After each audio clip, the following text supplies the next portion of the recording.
ಕಾರುಗಳ ನಡುವೆ ಸಂಭವಿಸಿದ ಮುಖಾಮುಖಿ ಡಿಕ್ಕಿಯಲ್ಲಿ ಮೂವರು ಗಾಯಗೊಂಡಿರುವ ಘಟನೆ ಹರೇಕಳ ಅಡ್ಯಾರ್ ನೂತನ ಸೇತುವೆಯಲ್ಲಿ ಇಂದು ಸಂಭವಿಸಿದೆ. ನೂತನವಾಗಿ ನಿರ್ಮಾಣಗೊಂಡು ನ್ಯಾಯಾಲಯದಿಂದ ತಡೆಯಾಜ್ಞೆ ಇರುವ ಹರೇಕಳ ಅಡ್ಯಾರ್ ಅಣೆಕಟ್ಟು ಸೇತುವೆಯಲ್ಲಿ ಸಂಭವಿಸಿದ ಮೊದಲ ಅಪಘಾತ ಇದಾಗಿದೆ. ಪುತ್ತೂರು ಕಡೆಯಿಂದ ಅಡ್ಯಾರ್ನತ್ತ ಬರ್ತಾ ಇದ್ದ ಮಹಿಳೆಯೊಬ್ಬರು ಚಲಾಯಿಸ್ತಾ ಇದ್ದ ಆಲ್ಟೋ ಕಾರ್ ಹಾಗೂ ಎದುರಿನಿಂದ ಬಂದ ಎಕೋ ಸ್ಪೋರ್ಟ್ಸ್ ಕಾರುಗಳ ಮಧ್ಯೆ ಅಪಘಾತ ಸಂಭವಿಸಿದೆ.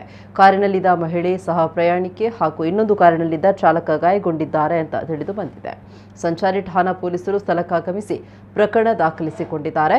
ಡ್ಯಾಂನಿಂದಾಗಿ ಸ್ಥಳೀಯರ ಜಾಗ ಮುಳುಗಡೆಯಾಗುವ ಭೀತಿ ಇದ್ದರೂ ಸಂಬಂಧಪಟ್ಟ ಇಲಾಖೆ ಜಾಗಗಳನ್ನು ಒತ್ತುವರಿ ಮಾಡದೇ ಇದ್ದು ಪ್ರಕರಣ ನ್ಯಾಯಾಲಯದ ಮೆಟ್ಟಿಲಿನಲ್ಲಿದೆ. ಹಾಗಾಗಿ ಸೇತುವೆ ನಿರ್ಮಾಣಗೊಂಡು ವರ್ಷ ಕಳೆದರೂ ಅಧಿಕೃತ ಉದ್ಘಾಟನೆ ಇಂದಿಗೂ ಆಗಿಲ್ಲ.